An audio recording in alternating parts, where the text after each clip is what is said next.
I don't know how she found me, but she was standing right there just below the front steps. Her eyes locked with mine, and behind her 3 small, trembling bodies. Lynx cubs. My heart stopped. 3 days earlier, the sky had been orange, thick with smoke.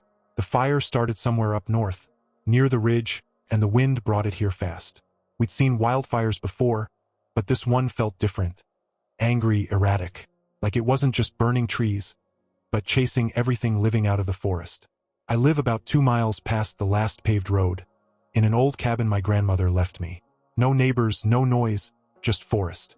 It's how I like it, or at least how I thought I liked it. When the fire came close, I didn't evacuate. Stubbornness, maybe, or stupidity. I stayed, packed a few things in the truck, kept it facing the road, just in case. I hosed down the house, cut brush, waited. That was the day before yesterday. Now she was here. The lynx didn't move. She just stood, tall and still like a statue.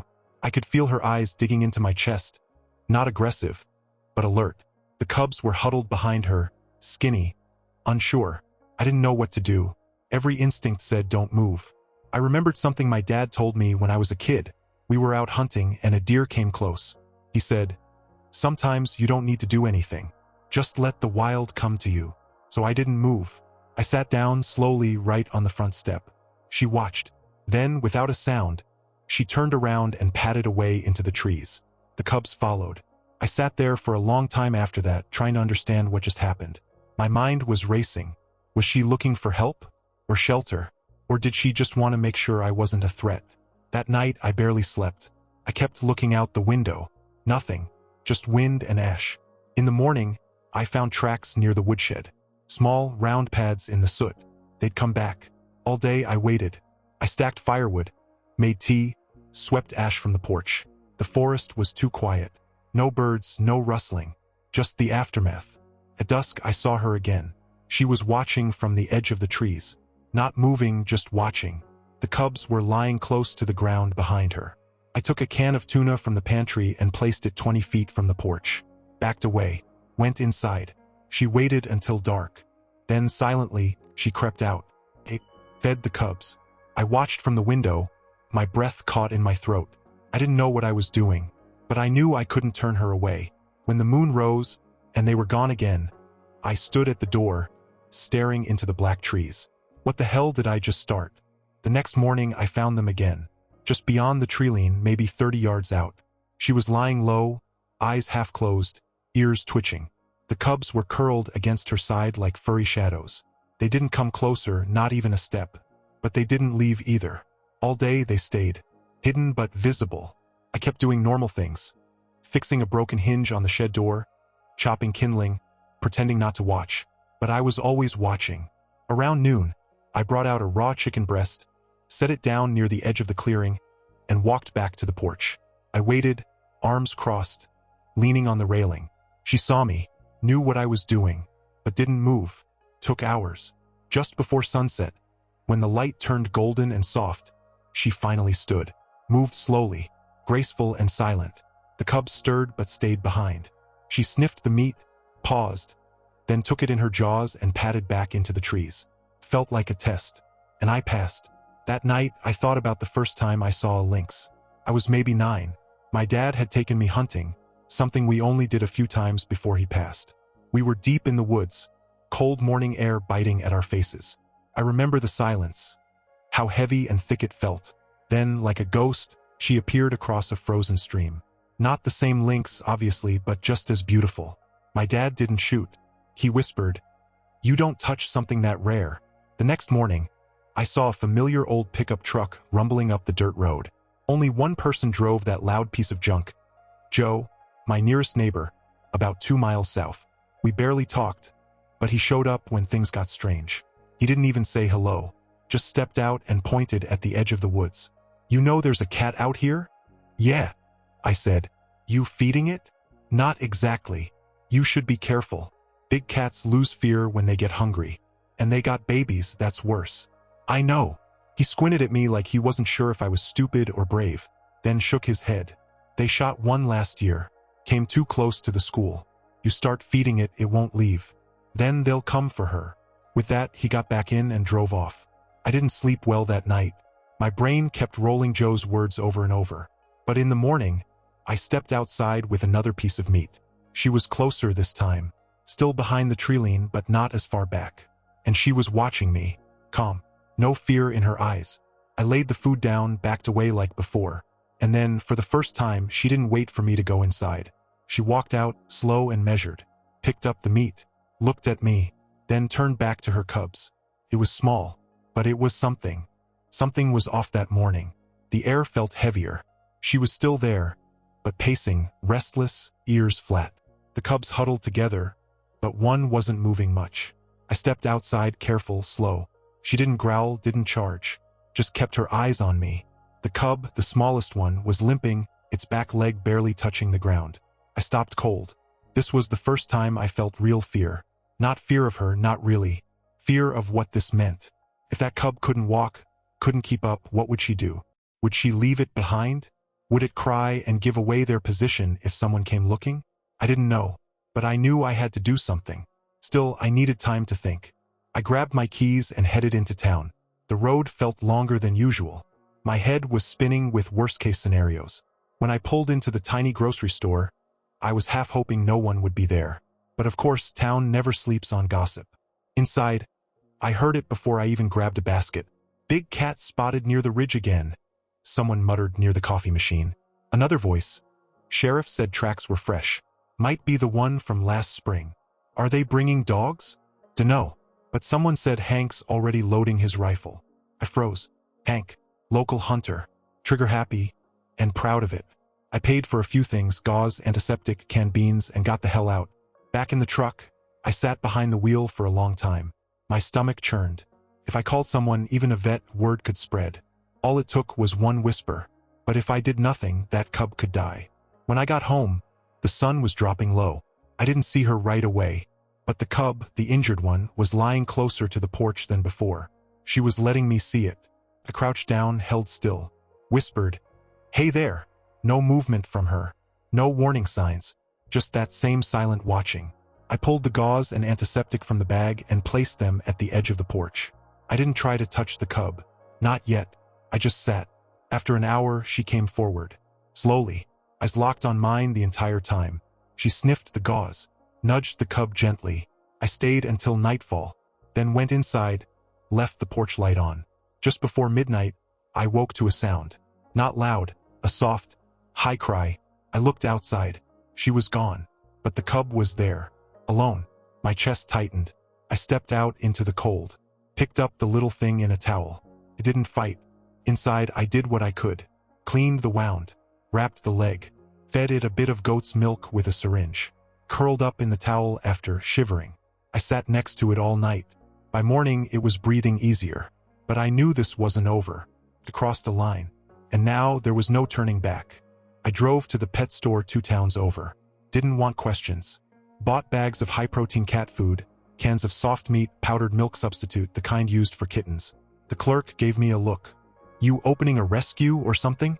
"Something like that," I muttered. Back home, I hid the supplies in the back of the pantry, behind a stack of old blankets.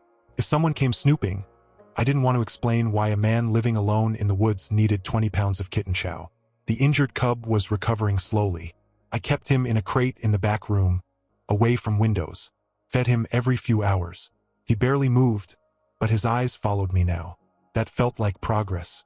She hadn't come back yet. Not once since leaving the cub. I didn't know if she'd abandoned him or was watching from the shadows, but I still put food out every night. And every morning it was gone. Then, 2 nights ago, I heard something different. Not the light steps of paws. Heavier. Boots, maybe. Snapping twigs where no deer would walk.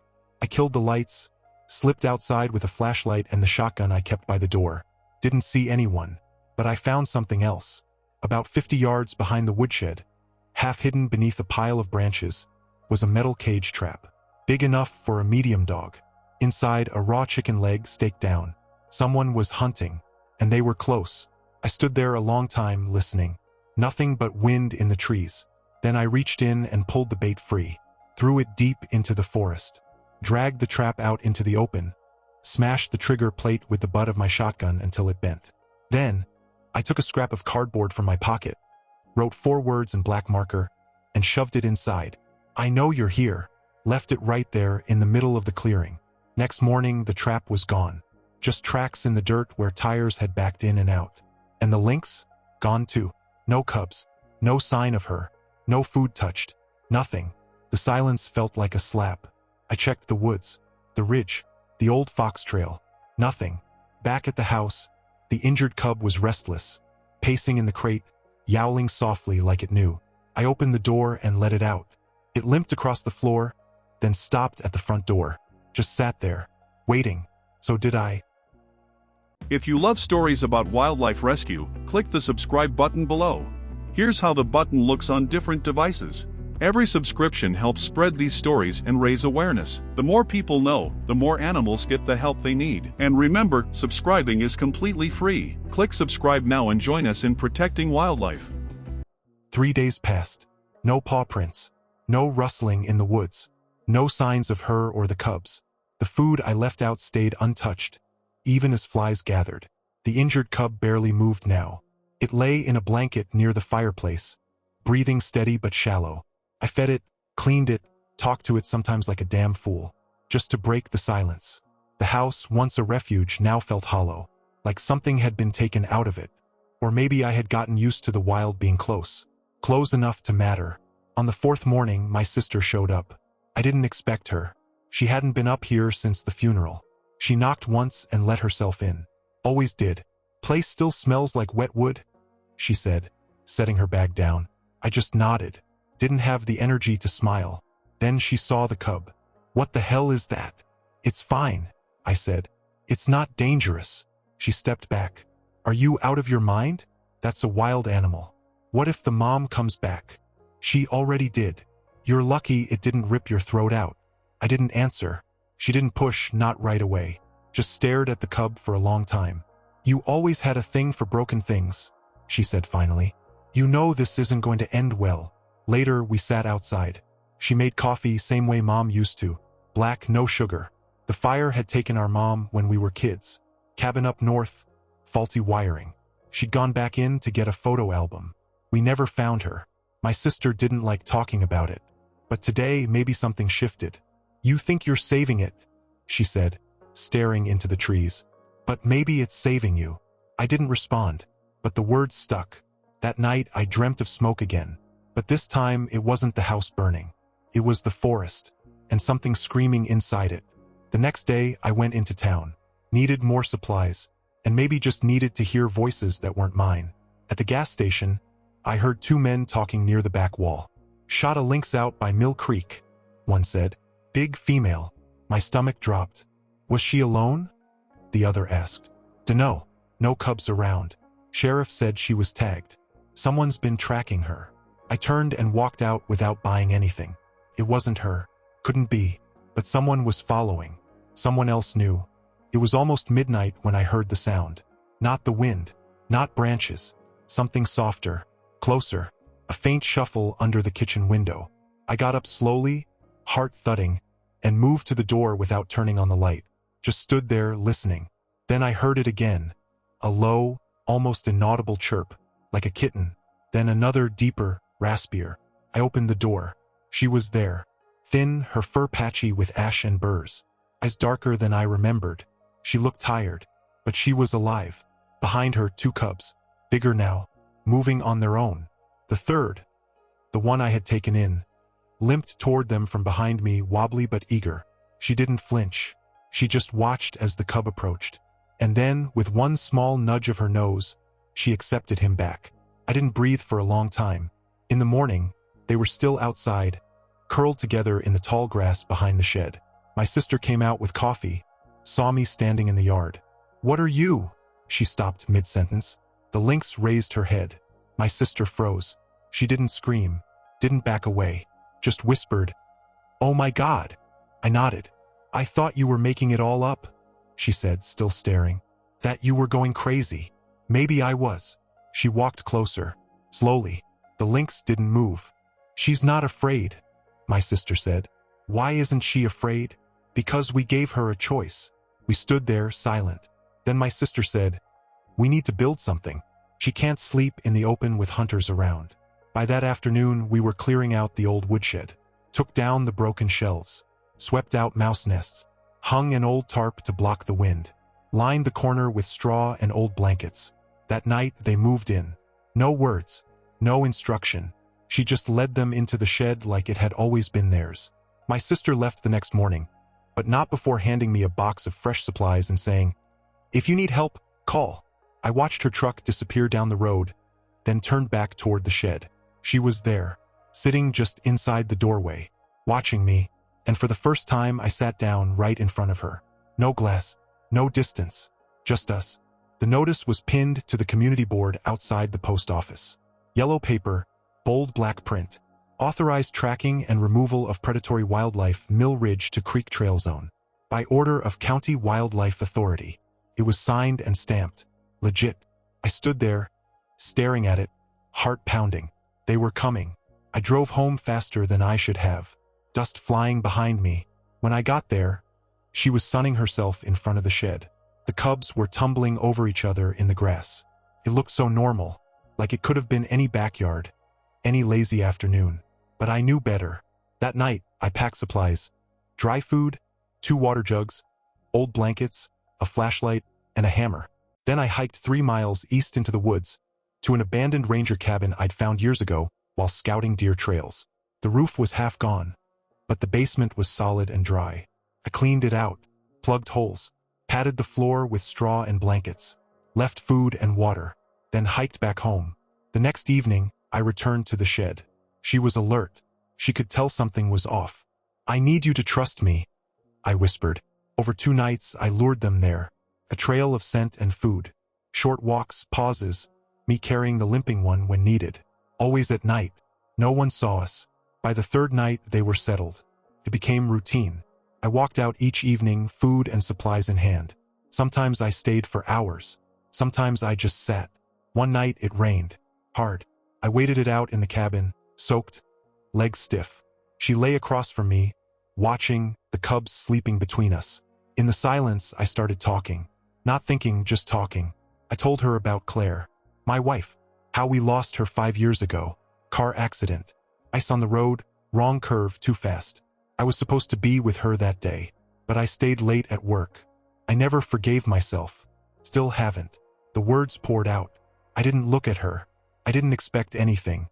But when I finally looked up, she was closer. Not inches, but close. And for the first time, she reached forward, slow, cautious, and touched my boot with her nose. I didn't move.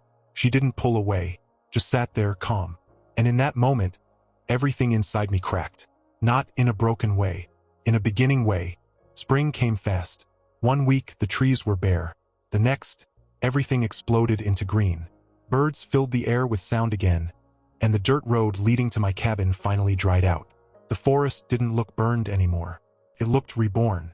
So did they. The cubs weren't cubs anymore. They were small, fierce shadows, sleek and curious. They played rougher now, wrestled, climbed. The limping one still moved slower, but kept up just fine. And she, the mother, she watched them with calm eyes, less tense, more sure.